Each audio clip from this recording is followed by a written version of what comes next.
Today we're going to learn how to hand drag on skis. This is a really fun trick, but it's a little tricky. And I suggest we start out practicing this trick with just normal shoes or maybe ski boots too. It's definitely easier on shoes. Find yourself a nice flat surface. It's sort of like a weird cartwheel, this trick. Stand neutral and you need to sort of pop backwards, put your hands just behind you, get your legs a little bit in front of you. It's a little strange, but let's have a look.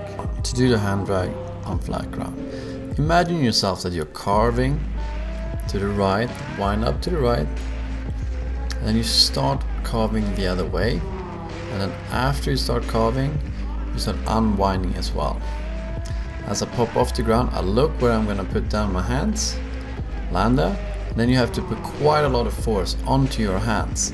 So you pop off the hands and come up onto your feet again. And this is very important on skis as well. So imagine you come in with a carve the other way, and then and of course when you do it on snow, it's important that you get the timing right. So you put the hands down just on the top of the knuckle. You don't need to get your legs so high up. It's of course cooler if you do, but you don't need to. You can actually go something like this. Looks silly, but it's really what you would do.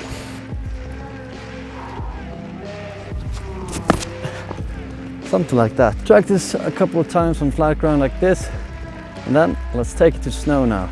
Step 2, let's find a good roller. It should have a fairly steep in-run like this, and also a fairly steep landing, so you don't have to hit it at that much speed. It also gives you enough time to put your hands down, put some pressure on them, then pop off. If it looks like this, a fairly flat in-run, you have to lean down a lot in order to touch the snow, which is difficult. And also, when it's flat like this, your hands are gonna touch the snow for such a short time, not giving you enough pressure of your hands to pop back to your feet.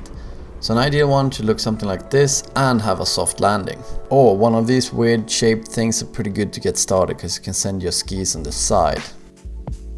Step 3, warm up. Do first a lazy boy hand drag. Just sit down, drag your hand, pop around. It's pretty much like a 180. And then go to that good roller we were looking at. Not like this, it's a bit too hard, but send your feet up in the air and down with your hand. You must have a lot of pressure on your hand in order to get the skis down, otherwise you will not land on your feet. Let's do the hand drag 3s on snow then. If you have a jump that looks like this, try it on it, and then do it on the good roller.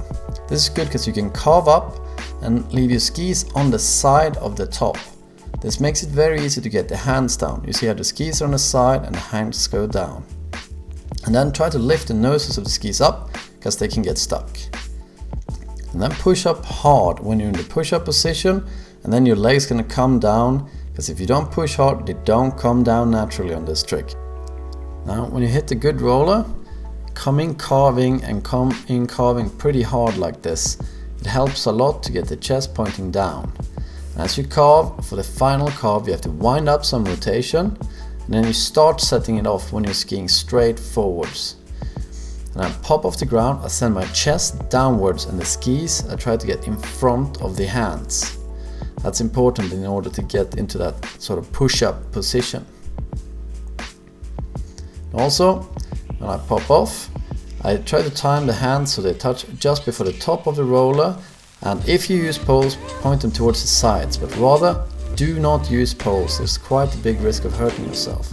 As you see in this point of view perspective, you come in carving, carve pretty hard, pop off, down with the hands and around. It is an awesome trick, it's so much fun. So let's look at some common mistakes like this. Here's a couple of ones in the same trick. First of all, he's riding a roller that's too flat and sends his body straight to the side instead of backwards. Backwards sets off a nice rotation, and then he sends the noses into the ground. He could have fixed that by lifting up the feet by using the hamstrings. And landing on your hip is of course not cool, and that could have been fixed by more pressure on the hands and pop off the hands harder. With all this in mind, do like we talked about before, come in carving pretty hard, wind up, and do this on a good roller.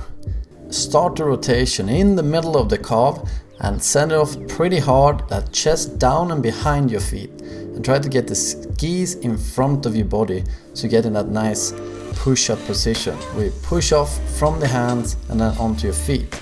Once you got it, you can learn hand drag 5, so you do over fun nipple things like this. Remember, the ladder is fairly tricky and you can crash a lot learning it. But anyhow, I wish you the best of luck and have a lot of fun learning the hand drag 360s. And don't forget, follow us on Facebook, YouTube and Instagram. You'll be notified when we drop new tutorials.